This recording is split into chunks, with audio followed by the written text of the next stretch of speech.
बिस्मिल्लाहिर्रहमानिर्रहीम। अल्हम्दुलिल्लाहि वकफ़ा व सलामुन अला इबादिहिल्लज़ीना इस्तफ़ा, अम्मा बअद। फ़अऊज़ु बिल्लाहि मिनश शैतानिर रजीम। बिस्मिल्लाहिर्रहमानिर्रहीम। वमन अहसनु क़ौलन मिम्मन दआ इलल्लाहि व अमिल सालिहन व क़ाल इन्ननी मिनल मुस्लिमीन। दोस्तों बुज़ुर्गों, अल्लाह ताला ने हम सबको ईमान की अजीम नेमत अता फ़रमाई है। दुनिया में अगर सारी नेमतें हों और ये एक नेमत ना हो तो इंसान सब कुछ होने के बावजूद भी बेकीमत है। इंसान की कीमत और कदर ईमान से है। जब इंसान की ज़िंदगी में ईमान होता है तो उसकी कदर और कीमत होती है। दुनियावी एतबार से भी कदर कीमत होती है और आखिरत के एतबार से भी कदर कीमत होती है। दीन के एतबार से भी कदर और कीमत होती है। आप देख लीजिए, ईमान कहते किसमें? ईमान भरोसे को कहते हैं, ईमान एतबार को कहते हैं, तवक्कुल को कहते हैं कि इंसान का ये यकीन हो कि वो हर हाल में, हर वक्त, हर लम्हे, अपने हर काम में अल्लाह से होने का यकीन रखे, अल्लाह का इस्तेहज़ार उसको हो।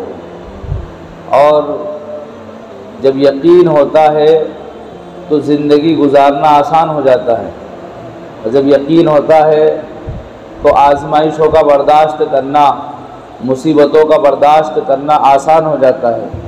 और जब यकीन नहीं होता है तो फिर छोटे छोटे काम भी बड़े मुश्किल मालूम होते हैं। यकीन की एक मिसाल ये ले लीजिए आप कि अगर शौहर को बीवी पर भरोसा नहीं हो तो वो उसके साथ ज़िंदगी नहीं गुजारेगा, और बीवी को शौहर पर भरोसा नहीं हो तो वो उसके साथ नहीं रहेगी। उस्ताद को शागिर्दों पर भरोसा ना हो तो वो उनको नहीं पढ़ाएगा, और शागिर्दों को उस्ताद पर भरोसा ना हो तो वो उसके पास तालीम हासिल नहीं करेंगे। हर एक को एक दूसरे पर यकीन ज़रूरी है, भरोसा ज़रूरी है, एतमाद ज़रूरी है। इसी तरह एक मज़दूर को उसके मालिक पर भरोसा नहीं हो तो वो उसके यहाँ मज़दूरी नहीं करेगा। ये सारे जितने भी मामलात दुनिया में एक दूसरे से वाबस्ता हैं, दीन के हो या दुनिया के हों, सब यकीन और भरोसे की बुनियाद पर हैं। अगर यकीन और भरोसा ना हो या कमज़ोर हो तो इंसान ये जो ताल्लुकात देख रहा है नहीं देख पाएगा। मालिक पर भरोसा है मज़दूर को कि मुझे शाम को ये तनख्वाह देगा, ये मज़दूरी देगा, तो वो उसके यहाँ पर मज़दूरी कर रहा है। बीवी को भरोसा है शौहर पर कि मेरी जो है ज़िम्मेदारी निभाएगा, ये मेरा ख्याल रखेगा, तो वो उसके साथ ज़िंदगी गुजार रही है। शौहर को भरोसा है अपनी बीवी पर कि ये मेरी इज़्ज़त की हिफाजत करेगी, ये मेरे बच्चों की परवरिश करेगी, ये मेरी है और मेरी होकर रहेगी, तो फिर वो उसका ध्यान रखेगा, उसका ख्याल रखेगा। और अगर उसको भरोसा ना हो, जहाँ शक दाखिल हो जाए, जहाँ शकूक दाखिल हो जाए, वहाँ ज़िंदगी में बिगाड़ शुरू हो जाता है। वो दीन की लाइन हो या दुनिया की लाइन हो। तो जब दुनिया के काम बग़ैर यकीन और बग़ैर भरोसे के नहीं चल सकते, तो फिर अल्लाह ताला ने इतनी बड़ी जो कायनात बनाई है, तो अल्लाह से खालिक का जो रिश्ता है, मखलूक का खालिक से जो रिश्ता है, अगर उस रिश्ते में कुछ कमज़ोरी आ रही है, उस रिश्ते में कुछ दरार पड़ रही है, कुछ तनज़ुली आ रही है, तो फिर वो इंसान की तरक्की जिसके लिए ये पैदा किया गया है उसमें कमज़ोरी आ जाएगी, तज़ाद आ जाएगा, टकराव आ जाएगा। और इमाम हसन बसरी रहमतुल्लाह अलैह से जिस तरह किसी ने पूछा कि हज़रत आपने कैसे ये पहचाना और आपको ईमान सीखने के लिए क्या काम करना पड़ा, आपने कौन सी कुर्बानियाँ दी जिसकी वजह से इतना मजबूत ईमान सीखा, तो कहने लगे मुझे ईमान मेरी बीवी ने सिखाया है। ज़ाहिर में ऐसा लग रहा है कि बहुत छोटी सी बात है या ऐसी बात है जिस पर भरोसा नहीं आता। कहा कि हज़रत ये कैसे मुमकिन है कि बीवी आपको ईमान सिखाएगी, आप तो इतने बड़े अल्लाह वाले और दीनदार हैं। तो इमाम हसन बसरी रहमतुल्लाह अलैह फरमाते हैं कि मैं ये गवारा नहीं कर सकता कि मेरी बीवी किसी और से आंख लड़ाए, किसी और की चाहत अपने दिल में रखे। तो मेरा अल्लाह जो खिला रहा है, जो पिला रहा है, जो सुला रहा है, जो उठा रहा है, चला रहा है, हज़ारों लाखों करोड़ नेमतों से जिसने नवाज रखा है, जो इतना बड़ा सूरज हमारे लिए निकालता है, इतना बड़ा चाँद हमारे लिए निकालता है, सितारे सैयारे जिसने हमारे लिए बनाए, मेरे और आपके लिए बनाए, जिस अल्लाह ने माँ की पेट के अंदर हम लोगों की परवरिश की, जिसने माँ की छाती में हमारे लिए ताज़ा दूध उतारा, माँ की गोद में हमारी परवरिश की और ज़िंदगी के मराहिल और मरातिब मुरत्तब किए, जिसके ज़रिए हम ज़िंदगी गुजारते हैं, अगर ये सहारे और ये दुनियावी मामलात ना हो, एक दूसरे से रब्त ना हो, तो ज़िंदगी जो है बोझल हो जाती है, गुजारना दुश्वार हो जाता है। और अगर आप इसका मुशाहिदा करना चाहें तो यतीमों की ज़िंदगी देख लीजिए, लाचारों की ज़िंदगी देख लीजिए। हालांकि खिला उनको भी अल्लाह रहा है, उनकी भी किफ़ालत और परवरिश अल्लाह ही कर रहा है। अल्लाह ताला ने इतने सारे हालात, यानी इतने सारे खैर खा और हमदर्द लोग हमारे आसपास जो हमारे पैदा किए हैं, एक इतनी बड़ी नेमत है अल्लाह की कि माँ दी, बाप दिया, भाई बहन भाई दिए और चाहने वाले कई सारे लोग दिए। ये नेमत नहीं तो और क्या है? ये सारे अल्लाह ताला का जो निज़ाम है, ये हमारी परवरिश और पर्दाख्त के लिए है, हमें आगे बढ़ाने के लिए, हमारी तरक्की के लिए है। तो गौर करने की बात यह है कि जिस अल्लाह ने इतनी सारी नेमतें दी हैं, वो कैसे बर्दाश्त कर सकता है कि मेरा बंदा किसी और की चाहत अपने दिल में रखे? वो ये बर्दाश्त नहीं कर सकता। इस बात का यकीन हर इंसान के दिल में आ जाए, हर इंसान इसके मुताबिक ज़िंदगी गुजारने वाला बन जाए कि मेरा अल्लाह वो मुझे पालता है और पालेगा, मेरा अल्लाह मुझे खिलाता है और खिलाएगा। कुरान करीम में 27वें पारे में अल्लाह ताला ने मिसालों से और वजाहत के साथ इस बात को बयान फरमाया, ए लोगों ज़रा सुनो, ज़मीन से गल्ला अल्लाह निकालता है या तुम निकालते हो? फिर आगे कहा कि अल्लाह ही गल्ला निकालने वाला है। फिर आगे कहा ये जो औलादें पैदा हो रही तुम पैदा करते हो या अल्लाह पैदा करता है? अल्लाह ही पैदा करता है। बारिश तुम बरसाते हो या अल्लाह बरसाता है? यकीनन अल्लाह ही बरसाता है। अल्लाह इंसान को दावत दे रहे हैं ईमान की कि गौर करो इतनी बड़ी कायनात में, अफला यंजुरून इलल इबिली कैफ़ खुलिक़त व इलस समाई कैफ़ रुफ़िअत व इलल जिबाली कैफ़ नुसिबत व इलल अर्दि कैफ़ सुतिहत फज़क्किर इन्नमा अंत मुज़क्किर लस्त अलैहिम बिमुसैतिर इल्ला मन तवल्ला व कफ़र फ़युअद्दिबुहुल्लाहुल अज़ाबल अकबर इन्न इलैना इयाबहुम सुम्मा इन्ना अलैना हिसाबहुम। दोस्तों बुजुर्गों, सुनने में पढ़ने में चंद आयतें हैं, लेकिन अल्लाह ताला ने इन आयतों में तौहीद को बयान कर दिया, ईमान को बयान कर दिया कि देखो अल्लाह ने इतना बड़ा आसमान बनाया, ज़मीन से आसमान का खला, आप देख रहे हैं चंद्रयान का मसला चल रहा है, कितने दिन उनको लगे वहाँ तक पहुँचने में? तकरीबन 2 महीने के करीब उनको वहाँ तक जाने में लगे। 14 जुलाई से वो गए थे, जिसमें भी 24 या 25 तारीख को पहुँचे हैं। 14 जुलाई को निकले थे, 14 जुलाई से उसके बाद अगस्त, महीना भर तकरीबन इतना लंबा सफ़र तय करके वो गए। और बाज़ चीज़ें ऐसी होती हैं जैसे कि कुरान में है कि अल्लाह ताला इस कुरान करीम के ज़रिए युज़िल्लु बिही कसीरन व यहदी बिही कसीरा, अल्लाह ताला इस कुरान करीम के ज़रिए बहुत सारों को हिदायत देता है और बहुत सारों को गुमराह कर देता है। अल्लाह ताला ने जो निशानियाँ बनाई हैं, ये कुदरत के शाहकार हैं, ये हर एक अल्लाह की पहचान कराते हैं। ये जो पूरा निज़ाम है, पूरा जो सिस्टम है, ये अल्लाह की तौहीद को बयान कर रहा है। इतना बड़ा आसमान, और जो हम देख रहे हैं ये आसमान नहीं, ये बादल है। आसमान इतना ऊंचा, कोई पिलर उसके अंदर नहीं है। यह अल्लाह की तौहीद को बता रहा है कि देखो तुम एक घर बनाते हो तो कितने सारे सुतून और पिलर उसके अंदर लगाते हो। अल्लाह ने इतना बड़ा आसमान बनाया, कोई पिलर उसके अंदर नहीं है। कोई ताकत तो है जो जब इतना बड़ा आसमान बना सकती है तो उस कायनात को भी वही चला रही है, और वो अल्लाह की ज़ात आली है। वो अल्लाह है सिर्फ जो इतनी बड़ी कायनात को, इतनी बड़ी यूनिवर्स को चला रहा है। अल्लाह के अलावा कोई ताकत है नहीं जो इतनी बड़ी कायनात को चला सके। एक मुल्क के 2 वज़ीर आज़म नहीं हो सकते, एक मदरसे के 2 मुअत्मिम नहीं हो सकते, एक मस्जिद के जो है 2 सदर नहीं हो सकते, एक तंजीम के 2 जिम्मेदार नहीं हो सकते, इसलिए कि 2 होंगे तो टकराव हो जाएगा।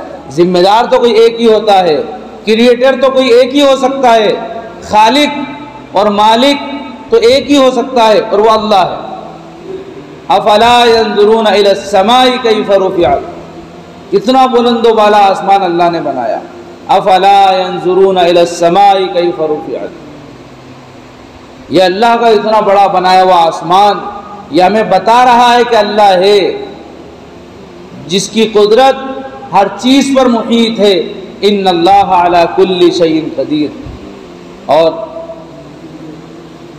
अल्लाह ताला ने अपनी तौहीद को कुरान करीम में जगह जगह बयान किया। तो दोस्तों बुज़ुर्गों, दावत की इस मेहनत में लगकर ये जो 6 सिफ़ात का मुज़ाकरा है, ये सिर्फ इसीलिए है कि मेरी और आपकी ज़िंदगी अल्लाह के हुक्मों पर आ जाए, प्यारे रसूल सल्लल्लाहु अलैहि वसल्लम के तरीक़ों पर आ जाए। तो ईमान जो है सीखने की चीज़ है। ईमान आज किताबों में है, कानों में है, ज़बानों पर है, ईमान दिल में नहीं है, ज़िंदगी में नहीं है। जब ये ईमान अपनी सही कैफियत के साथ, अपनी सही तरतीब पर ज़िंदगियों में आता है तो फिर अल्लाह ताला दुनिया का नक्शा बदल देते हैं। अल्लाह की मददें ईमानी कैफियत के साथ उतरती हैं। जिस दर्जे का ईमान होता है उस दर्जे की मदद अल्लाह के साथ में होती है। आप देख लीजिए, एक बच्चा है, उस बच्चे से बाप अगर ये कहे बेटा कूद जाओ तो वो वहाँ से छत पे से भी कूद जाएगा, इसलिए कि उस बच्चे को पता है कि मेरा अब्बा नीचे मुझे कैच कर लेगा। वो डरेगा नहीं, इसलिए कि उसके यकीन की कैफियत आला दर्जे की है। और यही बच्चा जब बड़ा हो जाता है, थोड़ा बहुत समझ बूझ इसके अंदर आ जाती है, तो उसको पता है कि मैं गिर सकता हूँ, तो फिर वो नहीं कूदेगा। तो जैसे जैसे बाप से दूरी होती जाती है, बड़ा होता जाता है, दूरी होती जाती है, यकीन कमज़ोर होता जाता है। जब कुर्बत रहती है, करीब रहता है और बाप से उसका ताल्लुक़ और रिश्ता जब मजबूत रहता है तो उसका यकीन उसी बाप पर रहता है। तो दोस्तों बुजुर्गों, यकीन की बुनियाद पर अल्लाह की मदद होती है। यकीन की बुनियाद पर अल्लाह की मदद होती है। यकीन की बुनियाद पर इंसान अमाल करता है। आज यकीन की कमज़ोरी है, जो मामलात में बिगाड़ है, इबादात में बिगाड़ है, मुआशरे में बिगाड़ है, और बिगाड़ ही बिगाड़ है, हर जगह बिगाड़ है। यकीन जब होता है अल्लाह से होने का तो फिर अल्लाह दुनिया में एक दूसरे पर जो एतिमाद की कमी है उसको बहाल कर देते हैं। दोस्तों बुजुर्गों, इसलिए ईमान सीखने की चीज़ है। अल्लाह फरमाते आमिनू कमा आमन अन्नास, ईमान ऐसे लाओ जैसे सहाबा किराम ईमान लाए। आज दुनिया में सब चीज़ें सीखी जा रही हैं, यहाँ तक कि डिग्रियाँ हासिल करने के लिए 18-18 साल, 20-20 साल स्कूलों में, कॉलेजों में, यूनिवर्सिटी में लगाए जा रहे हैं डिग्रियाँ हासिल करने के लिए, लेकिन ईमान सीखने के लिए वक्त नहीं लगाया जा रहा है। और ईमान ज़िंदगी में नहीं है, ईमान सीखा नहीं है, तो फिर क्या हो रहा है? इतने साल पढ़ने के बाद भी इंसान दरिंदा बन रहा है, शैतान और हैवान बन रहा है। और इंसान अगर उसकी ज़िंदगी में ईमान होता है तो वो अनपढ़ होने के बाद भी बड़ा काबिल मुबारक होता है। क्यों? इसलिए कि पढ़ने का और पढ़ाने का जहाँ तक ताल्लुक़ है तो वो इसलिए है कि इंसान पहचान ले अपने पैदा करने वाले को। इसलिए कुरान में सबसे पहली जो दावत दी, इक़रा, पढ़िए, बिस्मि रब्बिकल्लज़ी खलक़, ये जो रब का जिक्र है, बिस्मि रब्बिकल्लज़ी, पढ़िए अपने रब के नाम से। तो पढ़ाई और तालीम वो हो जिसमें अल्लाह की पहचान हो, जिसकी शुरुआत रब के नाम से हो। और जब रब के नाम की तालीम इंसान हासिल करता है तो रब को पहचानता है। पढ़ने लिखने के बाद अगर इंसान अपने खालिक को, अपने क्रिएटर को ना पहचान सके तो समझ लीजिए कि उसने पढ़ा नहीं है। दोस्तों बुजुर्गों, सारी चीज़ें सीखी जा रही हैं, ईमान नहीं सीखा जा रहा है, जिसकी वजह से आज दुनिया में बिगाड़ है। ईमान के अलावा कोई चीज़ ऐसी नहीं है, कोई ताकत, कोई इल्म, कोई एजुकेशन ऐसा नहीं है जो इंसान को इंसान बना दे। ईमान ही एक ऐसी नेमत है जो इंसान को इंसान बनाती है, एक दूसरे के हुकूक अदा करने पर आमादा करती है। हज़रत मुफ्ती शफ़ी उस्मानी साहब रहमतुल्लाह अलैह, उन्होंने लिखा है अपनी किताब के अंदर कि एक शख्स ने जब वो स्टेशन पर गया तो देखा कि ट्रेन में एक गार्ड बाबू है और गार्ड बाबू ने झंडी हिलाई तो ट्रेन रुक गई, लाल झंडी हिलाई ट्रेन रुक गई, हरी झंडी दिखाई ट्रेन चल दी। तो शख्स ने सोचा कि इस हरी झंडी और लाल झंडी में इतनी ताकत है कि ट्रेन को रोक भी सकती है और चला भी सकती है। अब बहुत ताकतवर झंडी है, छुड़ा के रख लो, अपने काम आएगी। जब उसने झंडी हाथ में ली, गार्ड बाबू से झंडियाँ छुड़ाई तो पता चला कि झंडियों का कमाल नहीं है, गार्ड बाबू का कमाल है। उसने सोचा कि चलो गार्ड को भी रास्ते से हटाओ, गार्ड की जगह पे खड़े हो गया। तो अब इल्म तो था नहीं, पहचान तो थी नहीं, हरी की जगह लाल बता रहा, लाल की जगह हरी बता रहा है। लोगों को पता चला ये क्या हो रहा है, तो फिर उसको हटाया वहां से। देखा फिर ऐसी कौन सी ताकत है जो इस ट्रेन को चला भी रही है, रोक भी रही है। तो उसने गौर किया कि जो डब्बे हैं ये चला रहे हैं। फिर गौर किया तो कौन चला रहा है, इंजन चला रहा है। इंजन के अंदर गया, उसने गौर किया कि ये कौन चला रहा है, तो कहा कि ये जो है ड्राइवर चला रहा है। ड्राइवर पे गौर किया कि ड्राइवर नहीं चला रहा है, बल्कि ये तो ये जो इसकी मशीन है वो चला रही है। मशीन पे गौर किया तो कहा मशीन नहीं चला रही है, ये कोयले चला रहे हैं। कोयले से चलती थी पहले ट्रेन। कोयलों पे गौर किया तो कोयले नहीं चला रहे हैं, कोयले नहीं चला रहे हैं, बल्कि कोयले को आग में डालते हैं और उससे उसके ज़रिए पानी के ज़रिए भाप बनती है, ये भाप ट्रेन को चला रही है। जैसे जैसे अंदर जाओगे कुछ ना कुछ मिलता रहेगा। एक शख्स गया जंगल में, देखा कि कोई बुढ़िया खाना बना रही है, ढक्कन हांडी पे ढका हुआ है जिससे भाप निकल रही है और वो भाप की वजह से ढक्कन बार बार ऊपर नीचे हो रहा है। तो उसने कहा कि जो ये भाप इतनी खतरनाक है, ये ढक्कन को उठा सकती है, इतने भारी ढक्कन को उठा सकती है। तो फिर लोगों ने उस पर तहकीक की, रिसर्च किया तो ट्रेन चला दी। बताना चाह रहे हैं कि हरी झंडी और लाल झंडी असल नहीं है, डब्बे असल नहीं है, इंजन असल नहीं है, मशीन असल नहीं है, कोयले असल नहीं है। कोयले से निकलने वाली भाप है असल, और ये भाप का पैदा करने वाला कौन है? वही अल्लाह है। ये भाप कौन बना रहा है? गार्ड बाबू ने झंडी बता दी, डब्बे चल गए और डब्बों को इंजन ने चलाया, इंजन को मशीन ने चलाया, मशीन को कोयलों ने चलाया, कोयलों के चलने से भाप बनी। तो ये भाप बनाने वाला कौन है? वही अल्लाह है, जिसने जो है भाप के जरिए इंजन को चलाया, इंजन से ट्रेन को चलाया। तो गौर करेगा इंसान अल्लाह की कुदरत में तो पहचानेगा अल्लाह को। लेकिन आज का अलमिया ये है कि इंसान ने देखा कि हरी झंडी और लाल झंडी ट्रेन चला रही है। नहीं दोस्तों, दुनिया के नक्शे दुनिया को नहीं चला सकते, दुनिया के नक्शे दुनिया को नहीं चला सकते। दुनिया को चलाने वाली और पूरी कायनात को चलाने वाली ताकत अल्लाह की ताकत है। अल्लाह जब चाहे, जो चाहे, जैसा चाहे कर देता है। आज कमी है इस बात की कि हमारा यकीन कमज़ोर है। यकीन कमज़ोर है तो आमाल कमज़ोर हैं, और आमाल कमज़ोर हैं तो हालात ख़राब हैं। यकीन दुरुस्त होगा तो हम हर हाल में अल्लाह के हुक्म पर चलेंगे। यकीन मजबूत होगा तो हम हर हाल में अल्लाह के हुक्म पर चलेंगे। यकीन कमज़ोर होगा तो हम आमाल से दूर हो जाएंगे। अब यकीन क्या है भाई? अल्लाह को जब पहचान लिया तो अल्लाह की मर्ज़ी के मुताबिक जिएगा। और मर्ज़ी का मतलब ये नहीं है जो हमने समझ रखा है, नमाज पढ़ लो, रोज़ा रख लो। भाई एक होता हुक्म, एक होती है मर्ज़ी। नमाज अल्लाह का हुक्म है, नमाज अल्लाह का हुक्म है, इस पर अमल करना है। लेकिन अल्लाह की मर्ज़ी है थोड़ी सिर्फ नमाज पढ़ो, नमाज वाली ज़िंदगी बनाओ। एक है हुक्म। जाहिर सी बात है, मैंने कहा पानी लाओ, आप पानी लेकर आ गए। मुझे खांसी का ठसका लगा, मेरे दिल में था कि पानी पीऊं। मैंने नहीं कहा किसी से, मेरी मर्ज़ी को किसी ने समझ लिया, ये है मर्ज़ी। तो रब की मर्ज़ी पर ज़िंदगी गुजारना इतना आसान नहीं है और मुश्किल भी नहीं है। हम रब के हुक्म पर भी सही ज़िंदगी नहीं गुजार रहे हैं, मर्ज़ी का तस्किरा ही क्या करें।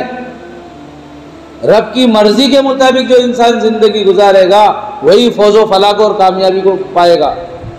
दोस्तों बुज़ुर्गों, आज यकीन की कमज़ोरी की बुनियाद पर जो है रब की मर्ज़ी को नहीं पहचान पा रहे हैं, यहाँ तक कि उम्मत हुक्मों पर नहीं आ रही है।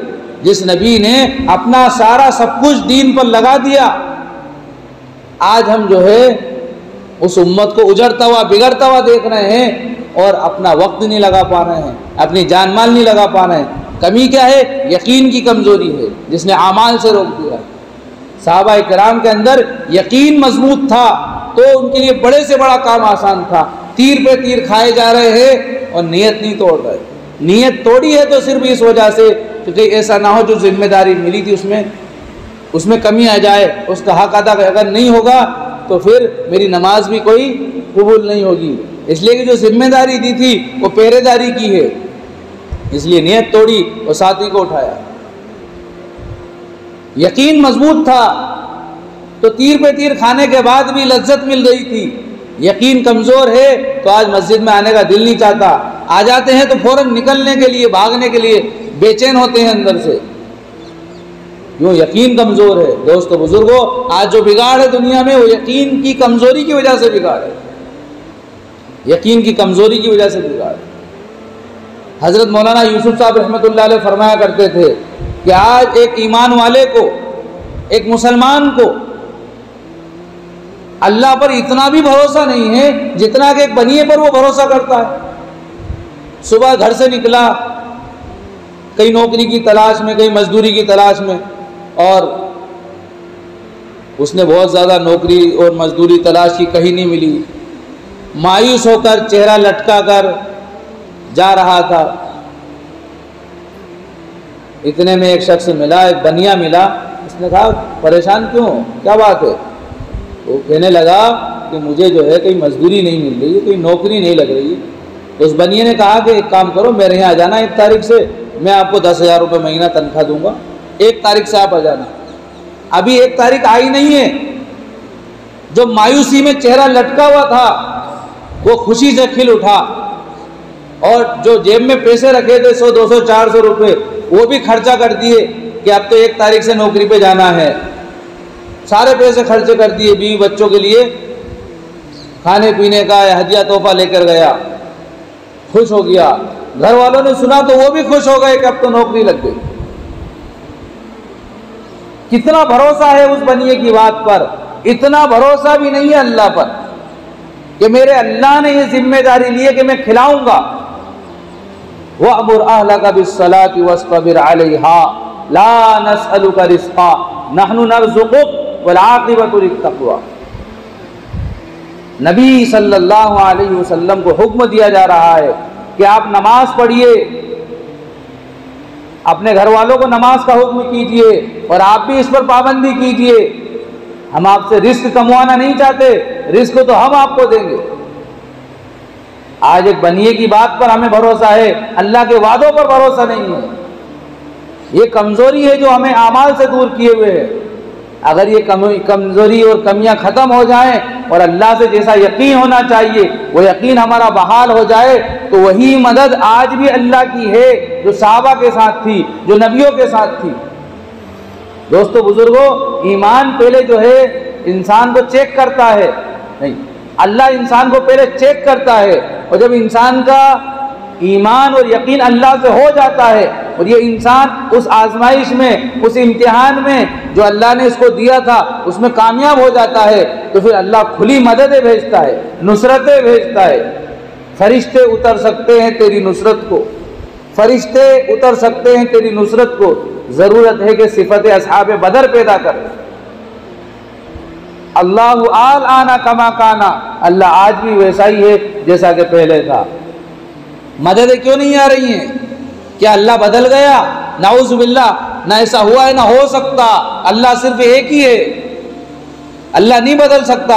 अल्लाह अपनी तमाम सिफात के साथ आज भी वैसा का वैसा ही है।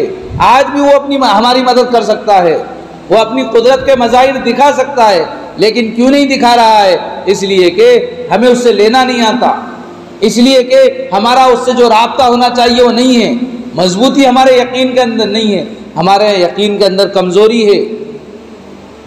जाहिर में टिप टाप नज़र आ रही है, खूबसूरती नज़र आ रही है, लेकिन उसके अंदर जान नहीं है। आप जूस कॉर्नर पे जाइए, दुकानों पर जाइए, आम के फ़ोटो लगे हुए हैं, सेब के अनार के फ़ोटो लगे हुए हैं, अंगूर के फ़ोटो लगे हुए हैं, कितने खूबसूरत नज़र आ रहे हैं, बहुत खूबसूरत नज़र आ रहे हैं, लेकिन उनमें टेस्ट नहीं है, जायका नहीं है, इसलिए कि वो सिर्फ फ़ोटो है। और हकीकी आम, हकीकी अंगूर और अमरूद और अंगूर ये सब दिखने में बहुत ज़्यादा खूबसूरत नहीं, मक्खियाँ भी झूम रही हैं, लेकिन उनको खाइए तो उसके अंदर टेस्ट है। ऐसे ही ज़ाहिरी टिप टाप तो हमारी बड़ी अच्छी है, टोपी भी है, जुब्बा भी है, और नमाजें भी पढ़ रहे हैं, सजदे भी कर रहे हैं, पूरा जिस्म अल्लाह के सामने झुका रखा है, लेकिन जिस दिल को झुकाना चाहिए था वो नहीं है। जो कैफियत अल्लाह से यकीन की होना चाहिए वो नहीं है, अल्लाह से जो अंदर का मामला दुरुस्त होना चाहिए वो नहीं है। इसकी वजह से ये ज़ाहिरी शक्ल पर अल्लाह का वादा नहीं है, अंदरूनी कैफियत पर अल्लाह का वादा है। यानी अल्लाह से सच्चा यकीन इंसान का होगा तो अल्लाह उसकी मदद करेगा, वरना रिस्क तो अल्लाह काफिरों को भी खिला रहा है, नाफरमानों को भी अल्लाह रिस्क दे रहा है। दोस्तों बुजुर्गों, दुनिया के नक्शों में अल्लाह ने कामयाबी नहीं रखी। फिरौन अपनी हुकूमत के साथ बर्बाद हो गया, गर्क हो गया, कारून अपने खजानों के साथ जो है जमीन में धंसा दिया गया, और नमरूद अपने ताजो तख्त के साथ जो है जूते खा खा कर बर्बाद हो गया। किसी की तिजारत ने किसी को नफा नहीं दिया, किसी की दौलत ने किसी को नफा नहीं दिया, किसी की हुकूमत ने किसी को नफा नहीं दिया, नजात नहीं दिला सके सारे अमाल। इन सारे अमाल के साथ अगर यकीन हो, अल्लाह से मामला मजबूत हो और अल्लाह से जैसा भरोसा, जैसा तवक्कुल उसको होना चाहिए उस तरह हो जाए, तो फिर देखो हज़रत अब्दुर्रहमान इब्न औफ रज़ी अल्लाह ताला अन्हु की ज़िंदगी। मक्के से हिजरत करके मदीने आए, कुछ नहीं था, साथ ही कह रहे हैं कि अब्दुर्रहमान तुम आए हो, ये मेरा घर है, ये ले लो, मेरी 2 बीवियां हैं, तलाक दे दूं, एक से तुम इद्दत के बाद निकाह कर लेना। कहा भाई मुझे कुछ नहीं चाहिए, मुझे तो बाजार का रास्ता बता दो, मुझे तो बाजार का रास्ता बता दो। यकीन अल्लाह से था, मामला अल्लाह से मजबूत था, अल्लाह से राब्ते में थे, हर वक्त अल्लाह उनकी मदद करता था। चंद दिनों में बाजार में गए और उन्होंने कुछ तिजारतें, मजदूरियाँ शुरू की और धीरे धीरे वो मदीने के मालदारों में उनका शुमार होने लगा। जल्दी ही उनका निकाह भी हो गया। तो ये सब मदद अल्लाह से यकीन की बुनियाद पर है, वरना रिस्क तो अल्लाह सबको खिला रहा है। दोस्तों बुजुर्गों, आज यकीन की कमजोरी है। सब कुछ छोड़ के आए थे, अल्लाह ने नवाज दिया, और इनकी तिजारत थी, बड़ी लंबी चौड़ी तिजारत, इनकी तिजारत ने इनको नफा दिया। तो यकीन अगर होगा तो तिजारत भी नफा देगी, हुकूमत भी नफा देगी, और जितने भी मामलात दुनिया से ताल्लुक़ रखने वाले हैं नफा देंगे। और अगर अल्लाह से होने का यकीन नहीं होगा और उस यकीन की बुनियाद पर आमाल नहीं होंगे, तो फिर दुनिया में बिगाड़ होगा, भूचाल आएगा, जलजले आएंगे, भूकंप आएंगे, और दुनिया तबाह व बर्बाद होगी, दुनिया मलिया मेट होगी, इसको कोई संभाल नहीं सकता। सिर्फ एक ही ताकत है जो अल्लाह से होने की ताकत है, वो इसको संभाल सकती है। अगर हर घर पे पहरे लगा दिए जाएं, हर इंसान पे निगरान मुसल्लत कर दिए जाएं, और जगह जगह जो है फौजी कारिंदे मुसल्लत कर दिए जाएं, और इस बात की कोशिश की जाए कि अब कोई जुर्म नहीं होगा, जराइम ख़त्म किए जाएंगे और अब जो है अमन व अमान होगा, दोस्तों बुजुर्गों, दुनिया की सारी ताकतें नाकाम हो जाएंगी, वो जराइम को नहीं रोक सकती। लेकिन अगर अल्लाह से होने का यकीन होगा और इस बात का यकीन होगा कि मेरा अल्लाह मुझे हर वक्त देख रहा है, हर हाल में देख रहा है, मैं छुपा रहूं तो भी अल्लाह देख रहा है, धीरे बोलूं तो भी अल्लाह देख रहा है, जोर से बोलूं तो भी अल्लाह देख रहा है, दिल में क्या है वो भी अल्लाह देख रहा है, दिमाग में क्या सोच रहा हूं ये भी अल्लाह देख रहा है, तो फिर इंसान गुनाहों से बाज आ जाएगा।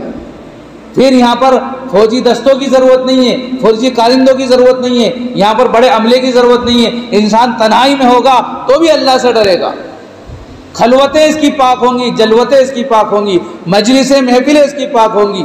क्यों? इसलिए कि अल्लाह से इसका यकीन है, तो फिर किसी पहरे की ज़रूरत नहीं है।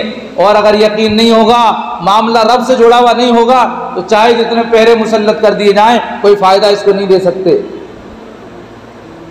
तो दोस्तों बुजुर्गों, दुनिया के अंदर इस वक्त जो मादियत का रंग इंसानों पे चढ़ा हुआ है। इस मादियत के रंग ने इंसान को तबाह बर्बाद कर दिया है। बस इतनी सी जिंदगी है कि अजान हुई, दूसरे कान में इकामत दे दी गई और उसके बाद अब नमाज के दरमियान 15 मिनट का वक्फा है और इस 15 मिनट के वक्फा ये ज़िंदगी है। तैयारी कर लो, कब पता नहीं किसकी ज़िंदगी कब ख़त्म हो जाए। और आज जो अकड़ने वाले और अपने आप को सूरमा और दौलतमंद और तकब्बुर की आग में जलने वाले, एक दिन होगा कि गस्साल के सामने पड़े हुए होंगे, कान में और नाक में रुई ठूस दी जाएगी और अपना बचाव करने के लिए कोई ताकत तुम्हारे पास नहीं होगी। गस्साल कभी इधर पटक रहा होगा, कभी उधर पटक रहा होगा और हम जो है अपनी ताकत खो चुके होंगे, मुर्दा हो चुके होंगे। ये हमारी हैसियत होगी। फिर चंद लोग ले जाकर दफन कर देंगे और कुछ दिन हमारे चाहने वाले रो लेंगे और भूल जाएंगे। जिंदगी ऐसी जियो कि सदियां तुम्हें याद रखें, लोगों के दिलों में तुम जिंदा रहो। नबी सल्लल्लाहु अलैहि वसल्लम इस दुनिया में तशरीफ लाए थे, आपने लोगों के दिलों पर मेहनत की, अल्लाह का पैगाम सुनाया और फिर क्या हुआ, देखते देखते ही मुसलमानों का काफिला बढ़ता रहा और आज भी बढ़ रहा है और क़यामत तक बढ़ता रहेगा।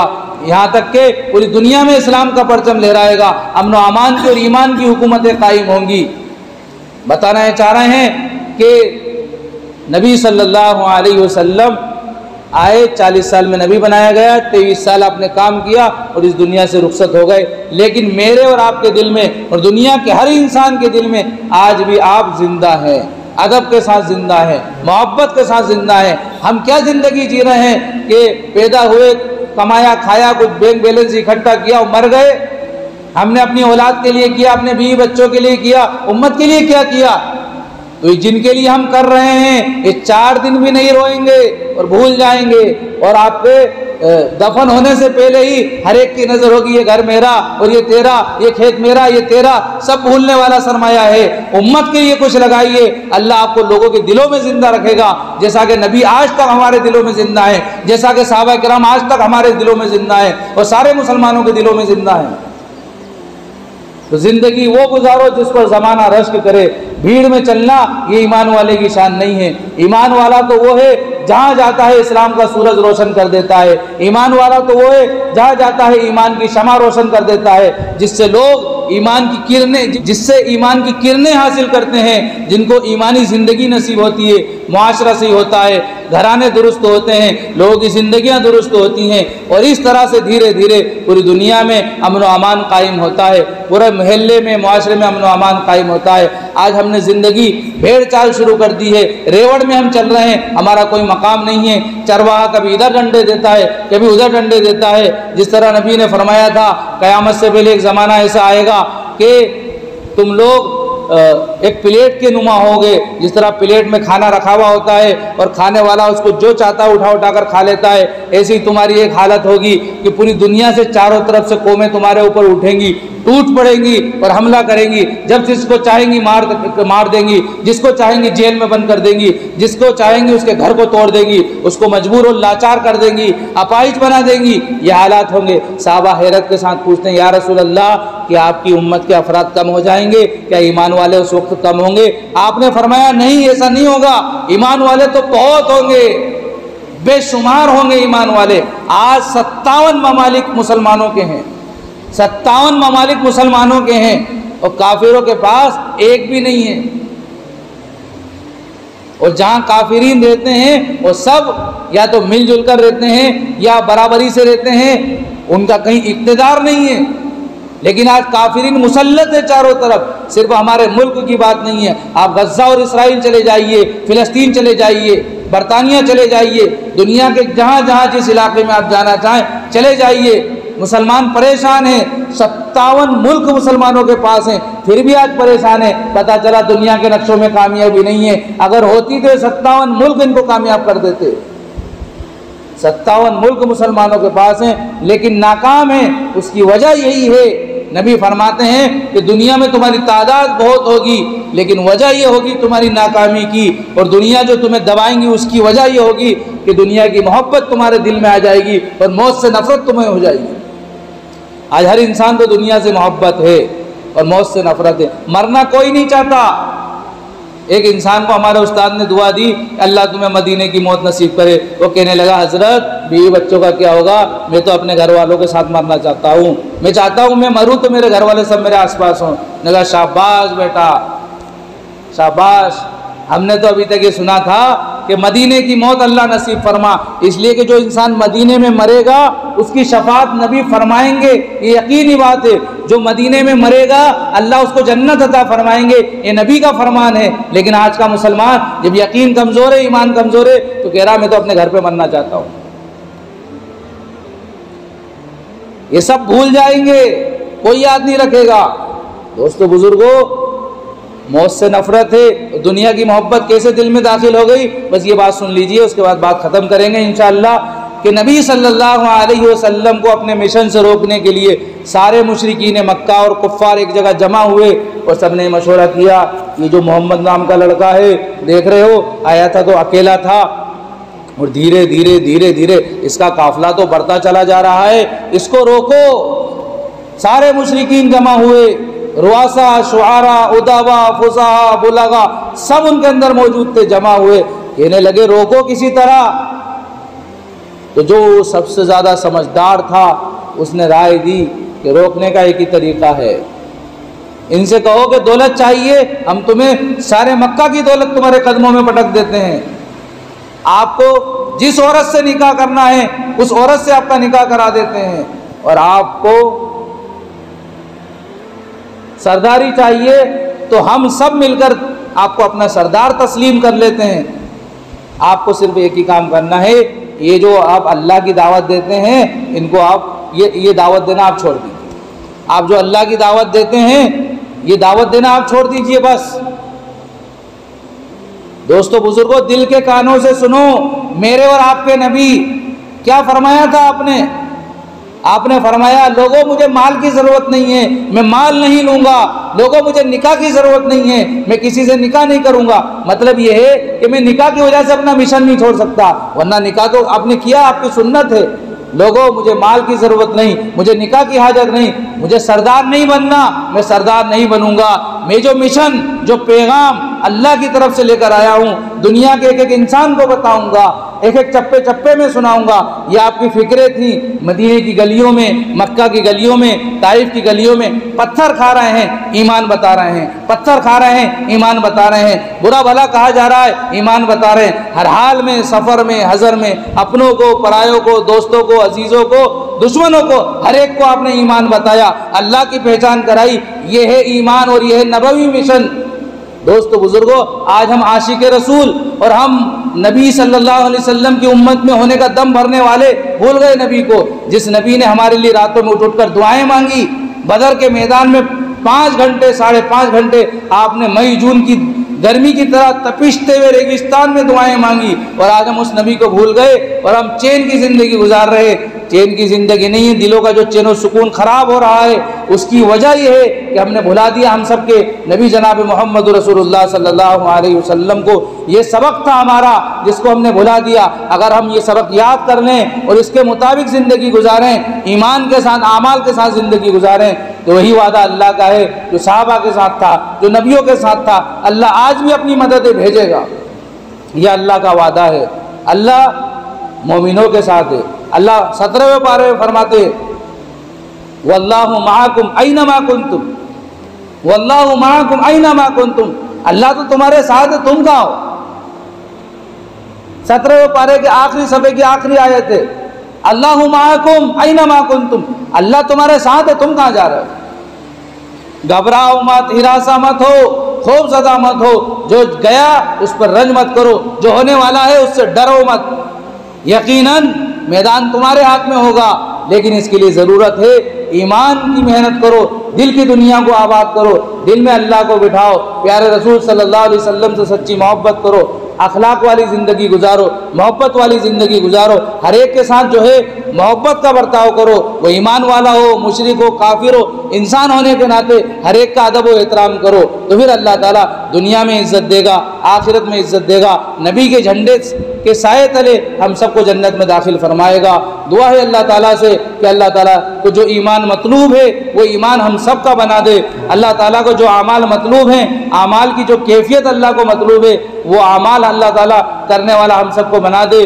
दिल की वो दुनिया, वो कैफियत हम सब की बना दे जिसकी वजह से दुनिया की मोहब्बत दिल से निकल जाए और आखिरत की फ़िक्र और आखिरत की मोहब्बत दिल में आ जाए। हम हर एक दूसरे का अदब व एहतराम करने वाले बने, इल्म हासिल करने वाले बने, तहक़ीक़ करने वाले बने, ज़िक्र फ़िक्र के साथ ज़िंदगी गुजारने वाले बने और मुसलमान नहीं बल्कि पूरी इंसानियत का अदब व एहतराम करने वाले बने, इखलास के साथ हर काम करने वाले बने। जो जान माल अल्लाह ने दिए उसको लेकर अल्लाह के रास्ते में गली गली कूचा कूचा फिरने वाले बने और परहेज के तौर पर लायानी और फजूल कामों से बचने वाले बने।